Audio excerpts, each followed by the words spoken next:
22 декабря 2025 года в обычной квартире на улице Куйбышева в Адлерском районе Сочи произошла трагедия, которая потрясла весь город. Подросток совершил нападение на свою мать и младшего брата, после чего был обнаружен без признаков жизни. Следствие выясняет все обстоятельства произошедшего, а председатель СК России Александр Бастрыкин взял расследование под личный контроль. В семье воспитывались трое детей: старший сын, дочь и младший мальчик. Соседи и знакомые характеризуют семью как благополучную и образцовую, дети посещали местную школу, родители активно участвовали в их воспитании. Мать была строгой, но справедливой, об этом единогласно говорят все, кто знал семью. Отец работал, обеспечивая семью, а дети всегда были опрятны, вежливы и послушны.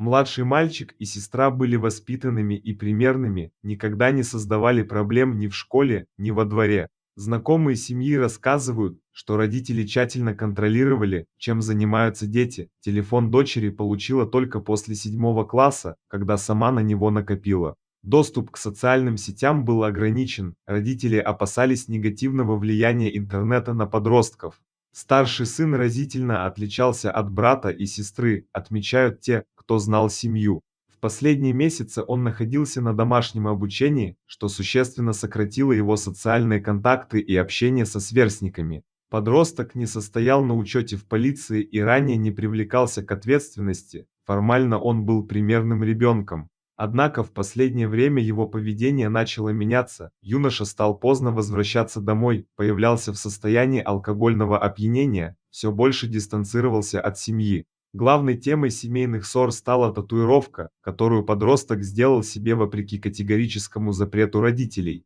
Мать была категорически против и воспринимала это как открытый вызов родительскому авторитету. Также женщина была обеспокоена тем, что сын начал употреблять алкоголь и стал водить дружбу с компанией, которая ей не нравилась. Она требовала, чтобы он больше времени проводил дома, меньше общался с определенными людьми и прекратил пить. Подросток же воспринимал это как тотальный контроль над его жизнью и попытку лишить его всякой самостоятельности. Психолог Надежда Сорочина отмечает, татуировки и алкоголь – это своего рода протест подростка. Весь этот бунт родители пытались держать под контролем запретами, но агрессия мальчика копилась не один день, конфликты становились все более частыми и острыми, но никто в семье не предполагал, что ситуация может обернуться такой трагедией. Вечером 22 декабря 2025 года дома находились только мать и старший сын. Отец был на работе, дочь – в школе, а младший брат гулял на улице. Именно это спасло им жизнь. По данным Следственного комитета, между матерью и сыном вспыхнула очередная ссора, в ходе которой юноша схватил кухонный нож и применил его против женщины. От полученных травм мать скончалась на месте. После произошедшего подросток позвонил своему брату, который в этот момент гулял во дворе, и попросил срочно подняться домой. Ничего не подозревающий мальчик зашел в квартиру и сразу же подвергся нападению. По версии следствия, старший брат набросился на ребенка с ножом, нанеся ему несколько опасных ранений в область живота. Однако мальчику хватило сил вырваться и выбежать из квартиры, он позвал на помощь соседей, которые вызвали скорую помощь и полицию. Окровавленного ребенка экстренно доставили в больницу и немедленно прооперировали. Операция длилась 5 часов, рассказал позже отец семейства. Глава семьи узнал о трагедии, находясь на работе. Вернувшись домой, он обнаружил, что потерял жену и старшего сына за один вечер, а младший находится в реанимации в критическом состоянии. В моей семье случилась беда, которую никто не мог предвидеть. В один день я потерял старшего сына и любимую жену, которой было всего 48 лет,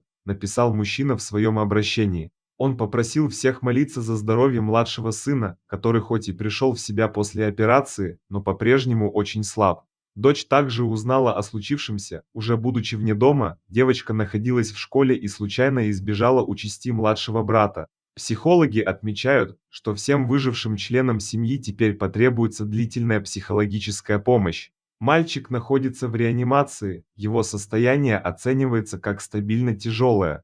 Хирурги провели сложнейшую операцию, которая продолжалась 5 часов, сообщил отец ребенка. Ребенок пришел в себя, но по-прежнему очень слаб, и впереди длительный период восстановления. Врачи оказывают ему всю необходимую медицинскую помощь, но не менее важной будет психологическая реабилитация. Психолог Надежда Сорочин дала прогноз относительно того, как трагедия может повлиять на психику выжившего мальчика. После того, как состояние мальчика стабилизируется, у него будет шоковая травма, отмечает специалист. Дальше ребенок может на какое-то время замолчать, либо наоборот, может начаться деструктивное поведение, предупреждает эксперт.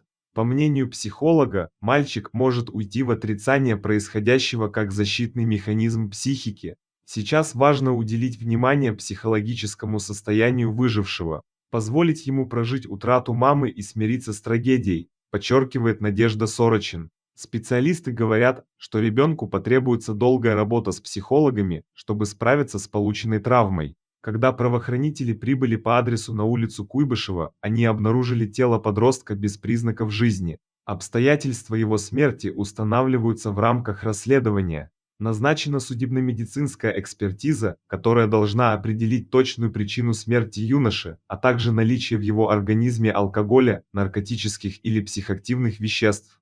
Следователи изымают электронные устройства подростка для изучения его переписок и интересов в интернете.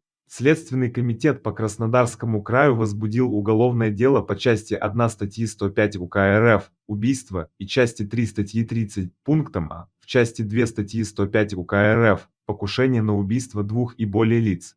Председатель ИСК России Александр Бастрыкин поручил руководителю регионального следственного управления Андрею Маслову доложить о ходе расследования и всех установленных обстоятельствах. Дело взято под особый контроль на федеральном уровне.